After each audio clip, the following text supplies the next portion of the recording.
Hey guys, for today's video, we're going to be toning down my client's grown out blonde hair, and she looks amazing with cool tones. So we're going to be doing more of a grayish tone.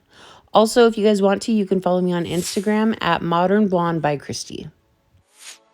So here's my client's before. It's got a couple inches of grow out and she lives a couple hours away. So I was not the one to previously do her hair, but she kind of wants to just let it grow natural for a while.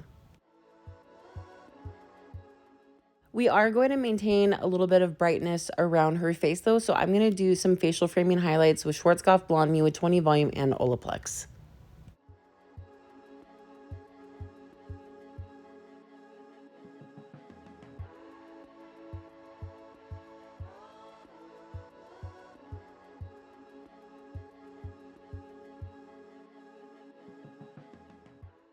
So we're going to do a couple foils back to back with a little bit of a slight subsection in between. We're just going to do a few soft baby lights, nothing too heavy of a weave. We still want her hair to grow out a little bit more softer and more naturally and not have too heavy of a line of demarcation. Even though she does want to be a little bit brighter around the face, she still wants to be able to have it blend really nicely.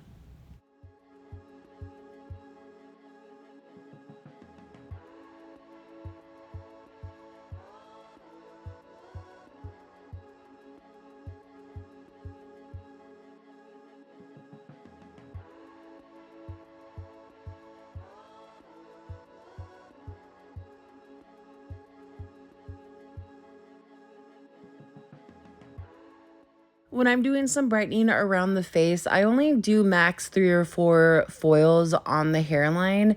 So I'm going to finish up these 4th foils and then we will move to the other side.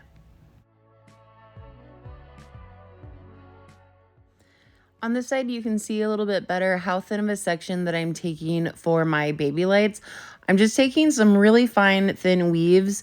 The point of this is that you want to be able to brush your hair back, like if you pull your hair back in a ponytail, and not see a whole bunch of like streakiness or stripes in the hair. I really want people to be able to have their hair grow out and have really soft highlights as if the sun were to naturally like sun kiss their hair. So doing foils this way, I feel like gives the best blend and helps their hair grow out really nicely versus going horizontally up the side of the head, which creates a lot of stripiness in the hair, which in my clientele, not a lot of clients want. I know that there are a lot of clients that do like more defined pieciness and stripes and whatnot. But for the most part, I think people prefer easier grow out. So doing your foils this way on the hairline, I feel like gives the best end result.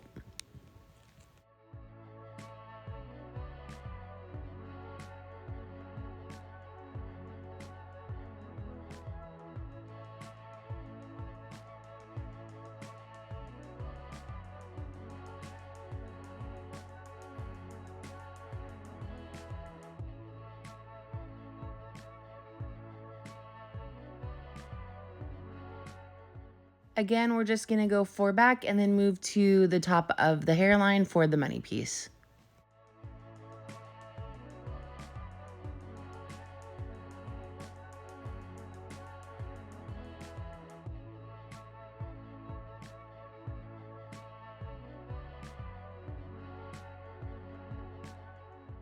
In this next clip, pay attention for where the top of her hairline is at the money piece for where the sides of the foil meet.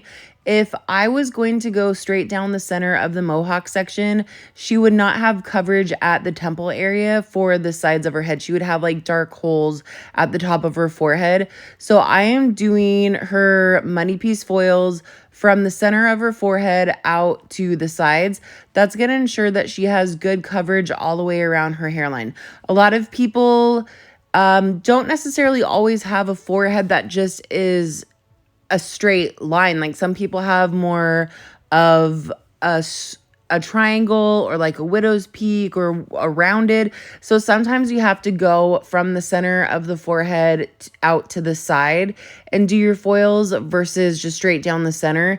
If you go straight down the center, then sometimes you're just going to be getting that little point of a widow's peak.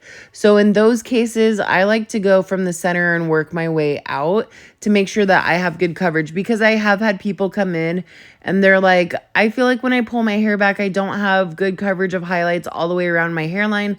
I feel like I have dark holes like at the edge of my forehead or my temples or whatever. And so pay attention to your client's hairline. Don't always do the same money piece or facial framing highlights or whatever the same for every client. Make sure you cater your application towards specifically what's going to suit your client's hairline best and go from there. So on this one, especially, you can see where my client's part is right there. She parts it kind of severely over to the side. And so I like to make sure that I'm extending it a little bit further on this side to make sure that she has good coverage and that it overlays kind of the top part of the side foils. So on the next side that we're going to go to, you'll see that I'm just going to have to extend that over also, from the center and work my way out to the side to give connection on this other side of her forehead too.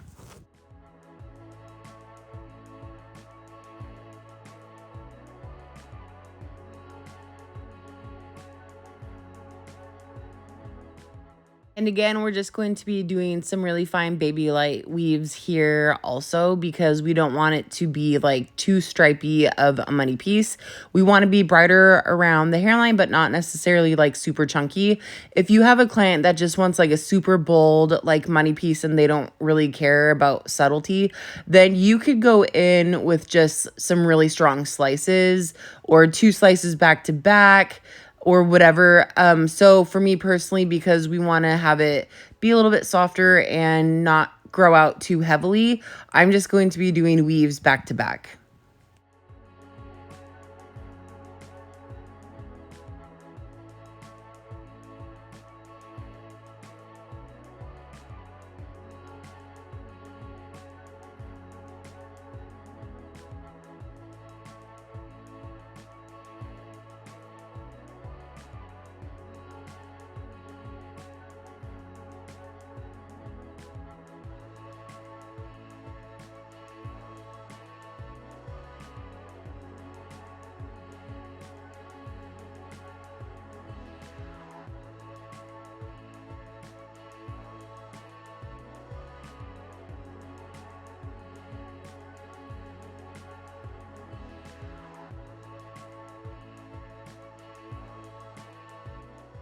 In this area, when somebody parts their hair so far on the side, I like to lay their hair down how it's going to fall and see if I need to throw another foil in just kind of across the center there to give a little bit more of a money piece look, because all that hair is going to fall over on the side and cover up those blonde highlights. So just adding in this one more foil, back comb it, do a little bit thicker of a weave.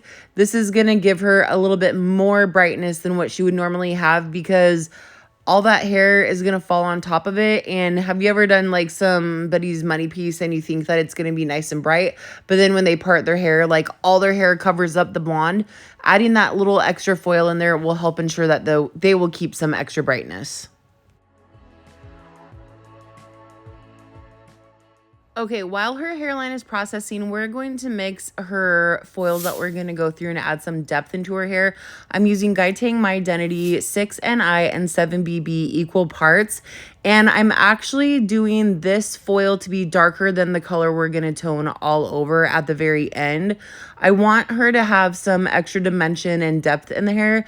So we're just going to go through and do some thicker weaves, because if you go through and do like too thin or too blended of a weave, then you end up losing like the dimension. It all just kind of blends together too much. So I'm going to go through and do some kind of chunkier weaves to make sure that she maintains some really like dimensional ribbons of depth in her hair.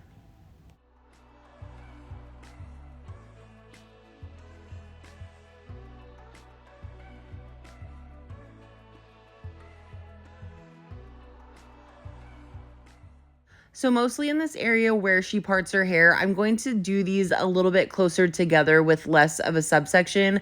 And that's because I want to make sure that she has enough depth where her hair falls, where she parts her hair. I don't want her to part her hair in like a sliver over than where it normally falls, and then all the depth falls on one side and not the other. So usually in this like inch thickness of a section, I usually pack these foils in a little bit heavier. And then once I work away from the general area where the hair parts, I'm going to start doing thicker subsections in between.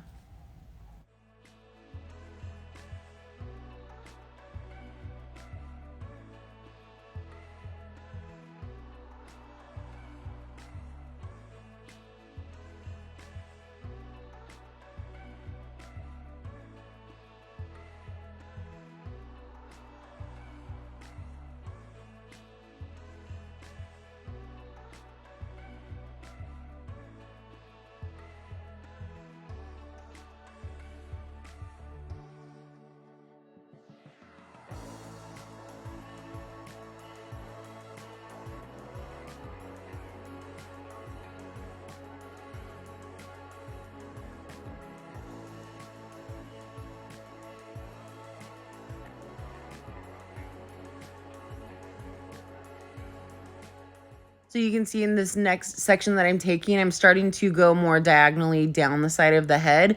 And this is going to be a pretty large subsection in between, but the connection is going to be a little bit closer towards the front of the hairline because it's at a diagonal. So I don't want her to feel like she's going to be like so dark. I don't want to pack these foils in so much everywhere around the rest of her head, other than just kind of like where she parts the hair. And also where she parts her hair, even though I'm doing more, I'm doing thinner weave. So it's not going to be like too heavy and too dark. It's just going to be more in there, but less hair, versus now I'm doing thicker weaves, but they're sectioned out a little bit further. So even though we're adding darker into her hair, I don't want her to feel too overly dark. So that's why we're still going to leave a lot of that blonde out. A lot of the times when blondes go darker, it doesn't take much for them to feel like they're like super dark. So just be really cautious when you're tinting back somebody's hair. Make sure that they know like the hair is going to fade a little bit. It might feel a little bit darker at first, but it's going to lighten up. And just be extra, extra cautious. Like she's done a lot of different colors with her hair. She's gone back and forth between like fashion colors, darker colors, reds, browns, whatever. So she's pretty like she understands tinting her hair back and like the shock it can be sometimes.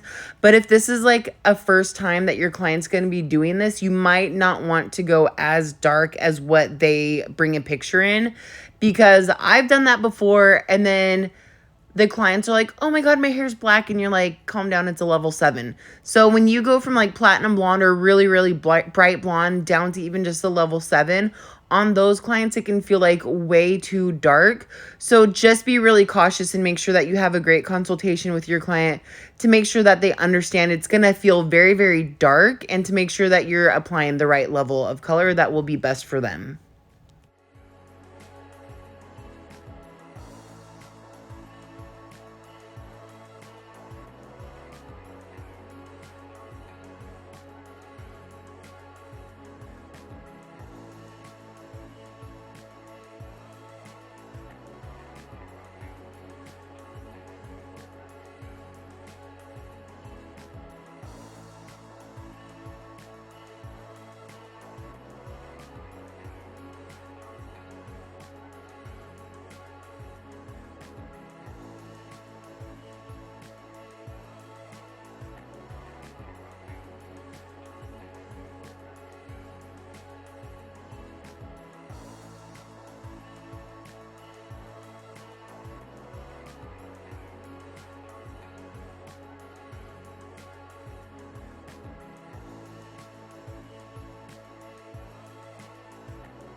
All right, we're just gonna go through and finish throwing a few of these foils in the back and then kind of stagger them down like the back nape area of the head, and then that will process for 20 minutes.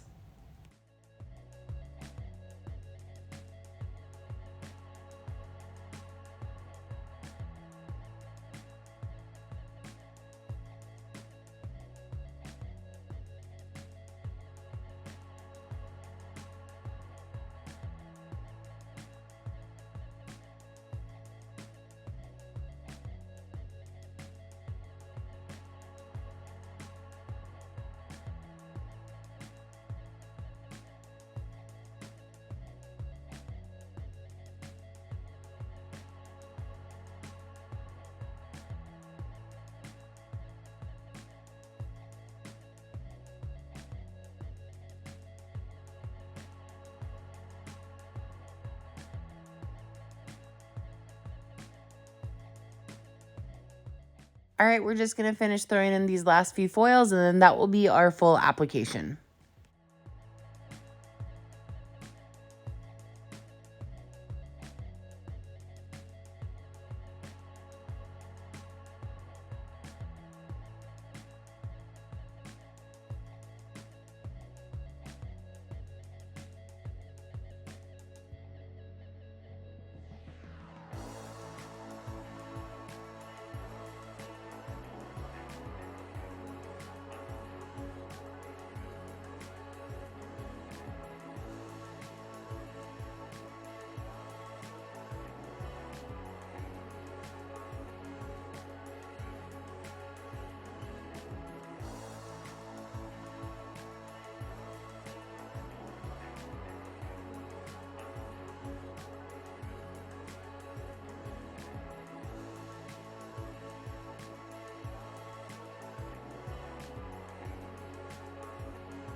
I really like being able to foil this way where I'm just kind of staggering the foils and kind of bricklaying them at sometimes. This application only took me about 30 minutes.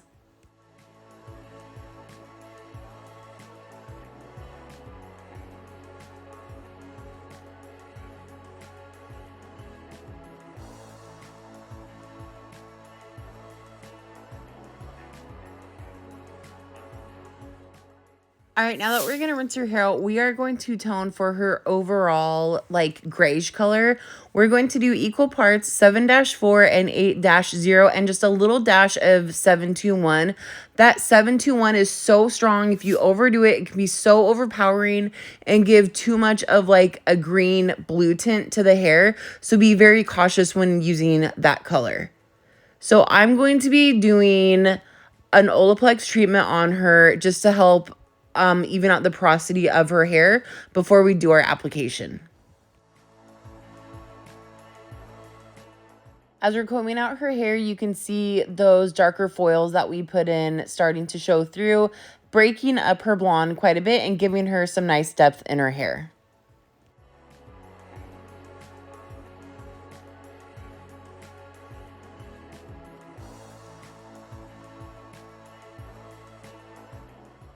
A part of the reason why I also wanted to go through and do some Olaplex in her hair while we did our application is because her hair is so porous. I don't want it to over grab. So that's going to help prevent her hair from like just sucking in and absorbing the color and going just way too dark, especially with an ashier tone. That's already going to appear darker anyways. So I just would rather be safe than sorry and have a softer application. And if it ended up not taking enough or if I need to reapply, I always can. But I'd rather just be safer than sorry and be like, oh my gosh, this grabbed and you're like a level 4. So just proceed with caution. These colors, I love Schwarzkopf Agora Vibrance because these have amazing coverage. They're not translucent, but that being said, they really will give you great coverage and go darker if you're not careful.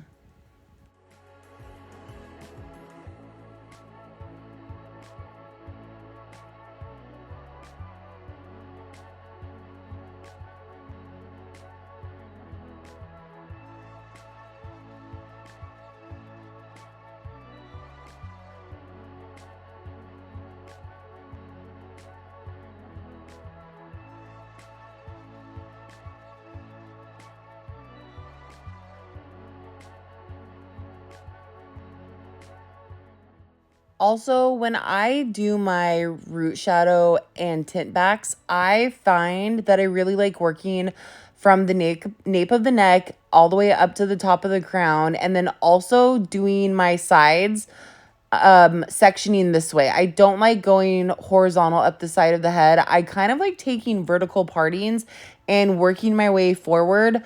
I prefer it because it's going to grab a little bit darker at the back of the crown area and then softer towards the front, which is kind of what we want anyways. If I was going to start my application like just on the top of the head and then work my way down, it's going to grab too much like around her face and go too dark. So by doing it this way and working my way forward to the front of the face, I feel like this gives a really nice transition from going darker to lighter towards the front of the face, which is what we want anyways. So I don't know if you guys do your application this way, but I feel like I like it a lot better because everybody kind of wants like a drop crown where it's a little bit darker of a root shadow in that area. So this kind of naturally does that on its own if you do your partings this way. All right, so now that we've done our full application, heavy on her roots, except for around her hairline, we're gonna go through and comb through the ends of her hair and finish our application all the way through the ends. We want it to tone down, but I kind of want it to have a soft, like darker, lighter through the ends. Even though we are going to like try to maintain a little bit of lightness, I still want it to be like toned down like a soft grayish color. So that's going to process for about 25 minutes, and then we're going to go through and tap the roots on her hairline.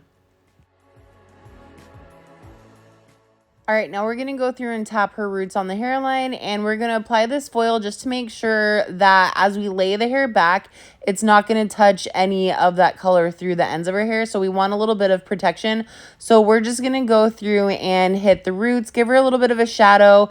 I'm only going to let this sit for about 5 minutes. So it's going to just cover really softly. It's not going to like deposit really harshly or anything like that.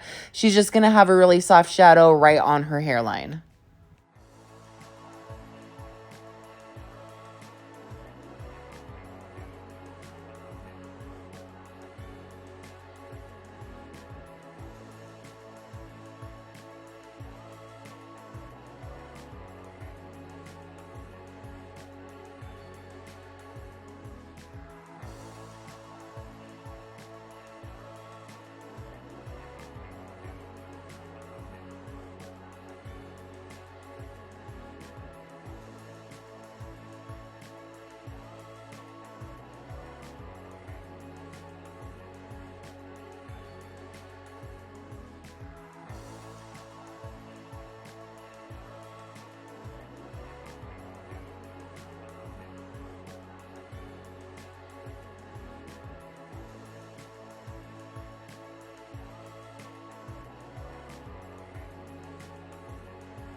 So the closer that I get to tapping her roots towards the very, very front of the hairline, I'm not dragging it back as far. I'm kind of just tapping like the very, very root area and not like trying to run it through the ends. I want it to be a little bit brighter, just directly those front hairs on her hairline. To tone her money piece, you guys, I didn't make a tone or anything. I just ran that through the ends of her hair while I was washing it and let it grab for like 2 seconds, and then I rinsed it out. So that's all I did to tone her bright money pieces area. Here's her before again, lots of grow out, super bright blonde. And then we chopped her hair And here is the after. I love all those darker ribbons going through her hair. That blend turned out really good. Adding that darker foil in helped blend her grow out a lot better. And you can see just tapping the root of her money piece for like the last few minutes helped it blend a lot better and just soften it really nice and subtly. So thank you guys so much for watching. I hope you like this video. Hope you like these grayish tones. I think they're super pretty on anybody that can pull off a cooler tone. It looks amazing. Thank you guys so much for watching, and don't forget to like and subscribe.